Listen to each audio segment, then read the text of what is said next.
بسم الله الرحمن الرحيم. الفصل الثاني عن أبي هريرة رضي الله تعالى عنه قال قال رسول الله صلى الله عليه وسلم: إذا أقبر الميت أتاه ملكان أسودان أزرقان يقال لأحدهما المنكر وللآخر النكير. دا فصل ثاني په بیان کې د اثبات د عذاب قبر دی. په دې کې روایت راوړی دی د حضرت ابو هريره رضی الله تعالی عنہ څخه قال رسول الله صلی الله علیه وسلم او فرمایل د الله رسول: اذا اقبر المیت، څوک چې په قبر کې کښېښول سي مړی، ګوره اقبره چې په قبر کې کښېښول سي دا مړی، دلته ګوره میت راغلی دی.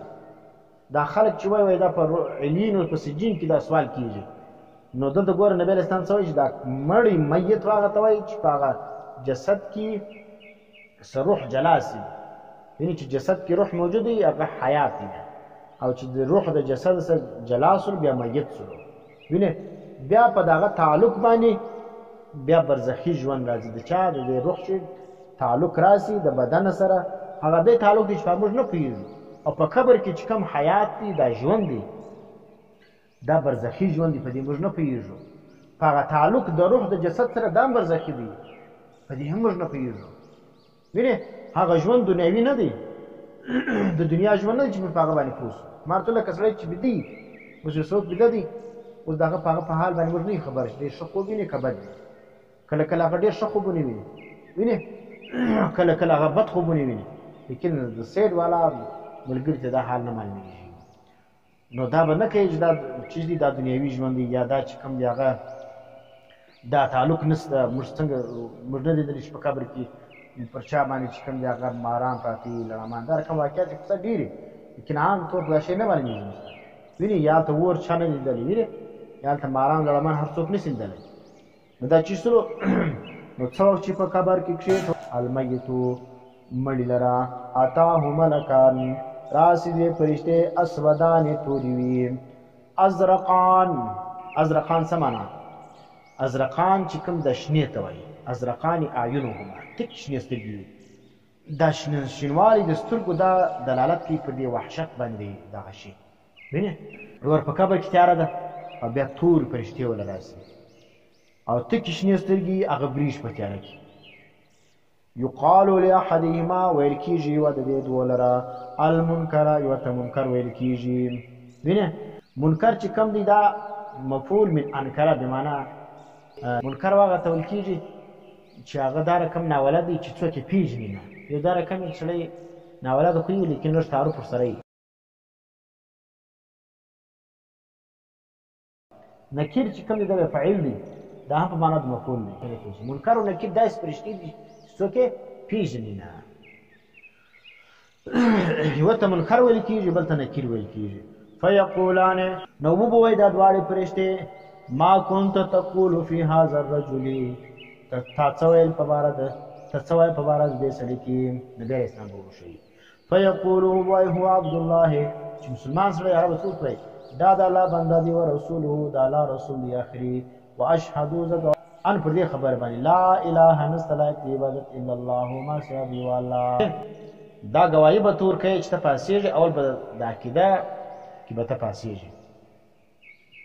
وان محمدا، او بېشک محمد علیه السلام چې کوم دی عبدو بنده د الله دی، ورسولو رسول دی. وینې نبي علیه السلام هم د الله بنده دی، وینې خدای نه دی چې ته عالم الغیب ورته وایې، ته متصرف ورته وایې، ته کارساز ورته وایې، ته اولادونه ځینې غواړې. وینې نبي علیه السلام چې کوم دی هغه هم دا کارونه نه کوي. فیقولانې، نو وبوایي دا دوی فرشتې: قد کنا نعلمو، تحقیق سره موږ نعلمو خبر انک تقول هذا، ته به دا خبره کوې. وینې دا خبره چې دا فرشتې کوي، نو اوس فرشتې عالم الغیب سره یا ګوره دلته اوس بعضې بریلیان څه وایي، هغه وایي دا دي فرشتې موږ په دا خبر وایي چې ته به دا خبره کوې. نو دلته چې کوم دی هغه ته وګوره مرکاتو دا شروحاتو و اما باخبار الله ایاهما، چې الله پاک دې فرشتو ته خبر ورکړی و، چې الله خبر ورته وکړي نو خو دې عالم الغیب نه سره یا چې سوله او بمشاهدتهما. وینې یا به دغه دوی فرشتې خبر ورکړي په څه باندې چې د دې دا مشاهده وکړه، د دې مړي نیکبختي ور معلومه سي، سعادت به معلوم سي. وینې نو د دغه نیکبختوالي د وجې به دوی څه وایي چې موږ ته خبر ستا د رنګه څه معلومېدلی څه چې شولې ته نیکبخته ولې او ته به دا خبره کوې موږ خبر و په دې باندې چې انک تقول هذا ته به دا خبره کوې ثم یفصحو یا یفصحو ټیک شولو بیا به پر آخري راوړل سي د ده دپاره په قبر د دوی کې 70 ذراعا 80 ګزه پر آخري راسي وره دلته اسناد د پیل چې څه دي 70 لره دا مبالغتن دي اویا به وي فی 70 په اویا کې اویا په اویا کې څه معنا اویا دی وینې داسې خلک وایي 4 په 4 کې وینې ثم ینور له بیا به رڼا کړل سي د دپاره په قبر د ده کې ینور له فیه په دا قبر کې به رڼا کړل سي ځکه قبر په تیاره ده شی نشته څراغ هم نشته چربتیل نشته هغه هم یې هغه کار نه کوي دنیا شي یعنې برزخ خبره ده بله معنا دنیا کې اوس په قبر کې سر څو بله لګی ته د دنیا بله کړو هلته تا په کار نه دی هغه د برزخ بلف غواړي وینې ینور له بیا به رڼا کړل سي د دپاره په قبر د کې ثم یقال بیا به وایي سلو لره نم بدسه مړي ته ورته وویل شي بدسه دا هم دلالت کوي چې مړی چې دی ژوندی دی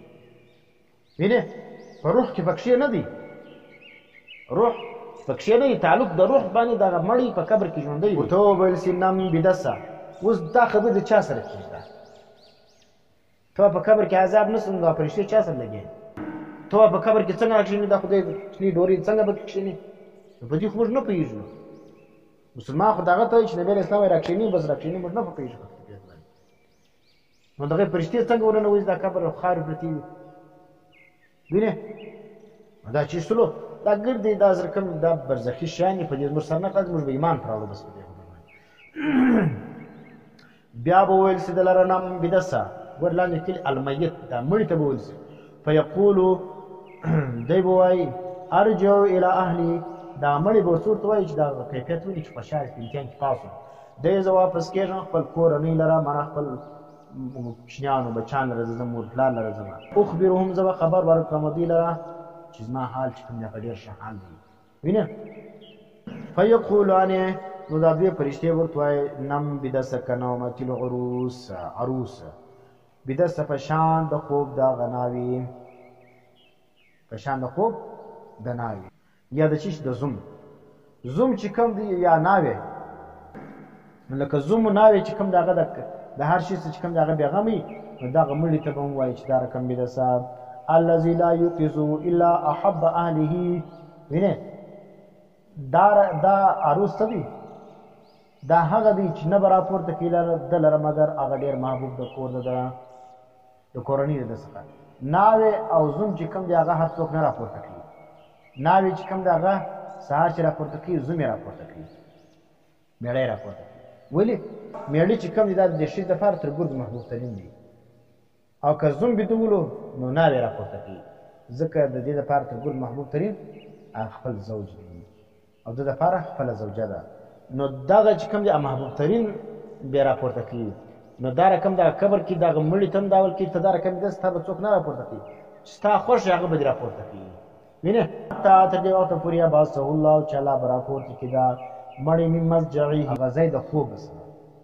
وینې دا هم دلیل دی پر دې خبرې باندې چې دا مړی ژوندی دی او دا رقم چې ښه مړی ښه عمل یې کړي دا په قبر کې دی بدي لکه څوک لکه په شان د بیده دا رقم پروت وي وینې ذالک و ان کان منافقا او که چیرې دغه مړی چې په قبر کې دا منافق ورو قال دی به سمعت الناس فرشتې ورته وایي ته نبي علیه السلام بارک ته څه وایې دی به سمعت الناس ما لیدلو د خلکو څه یقولون دی به ویل قولا یو خبره به کوله خلکو یې خبره کوله فقلت مثله ما د هغه مثل ما هغه رقم خبره کړو نور مثال نه به خلاصوي ما زندګۍ لپاره چې خپل ځان په بچاو کړم لا ادري زنه خبر فیقولان هغه ورته وایي قد كنا نعلم یقینا موږ خبر ولو په دې خبره باندې انک تقول ذلک دا خبره په دې دلیل نه ده چې فرشتې په پټ خبرې دي دا په څه وجه باندې قد كنا نعلم بالوحي وینې او برؤیتنا فی وجهک اثر الشقاوه وینې دا مرکات لیکلي وینې هغه څه وایي موږ ته دا خبره په وحي باندې معلومه شوله چې شی ته به دا خبره کوي یا موږ ستا په مخکې دا بدبختي ولیدله په دا وجه باندې موږ ته معلومه شته به دا خبره کوي فیقال نو ویل سي للارض دا مځکې لره وینې دا مځکې ته به څه ورته وویل سي دا د قبر چې کوم ځکه ده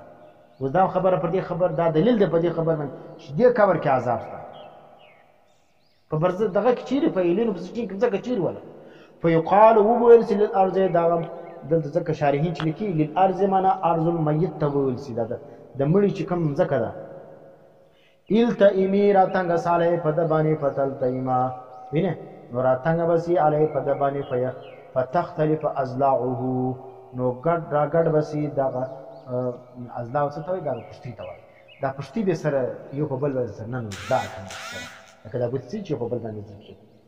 وینه دا ډېر بد حال سره کښې کوي سره نو اوس دغه چې کم دی دا چیرې کېږي دا اضلاع چې کم دی دغه پشتي د چا د بدن دپاره دي فلا یزالو نو دی به همیشې په ابدي کې معذبا الله دې سویز وساتي په دا قبر کې به د نبي علیه السلام همیشه به د عذاب باندې راختی ده وینې حتی تر دې وخته پورې یبعثه الله چې الله یې راپورته کړي دی من مسجره دا ځای د خوب د ده څخه وینې دی به هم دی ده به په خوب یې شي چې د عذاب خوب رواه ترمذی دا روایت کړی دی امام ترمذی رحمه الله په خپل کتاب کې نو دا په دې خبره دلیل شوله چې عذاب او ثواب په قبر کې شته او په قبر کې دغه بدن نه رسته دا جسد عنصري څه دی دا موږ یې اوس وینو دا د خاورې او د وینې د غوښو دغه ځای د هډونه دغه او بل چیز دی او تعلق د روح د بدن سره موجود وي او په بدن کې چې کوم دونه قدر ژوند شته چې بقدر ما یتعلم ویتلذذ دومره قدر ژوند په هر مړي کې شته چې هغه چې شوي د عذاب و راحت پکې محسوس کړي بیا چې د مړي څونه قدر مقام وي غټ مقام وي وینې شهید وي عالم وي نبي وي د هغو ژوند به تر دې لا زیات وینې د هغو ژوند بیا کامل ترین ژوند دی نو په دې لیکن دغه ژوند چې په قبر کې دا دنیاوي ژوند نه دی د برزخي ژوند دی دغه ناسته دا خبرې وینې او دا کیفیتونه دا عذابونه دا راحتونه دا ګر برزخي دی په دې باندې انسان سر نه خلاصېږي. واخر دعوانا الحمد لله.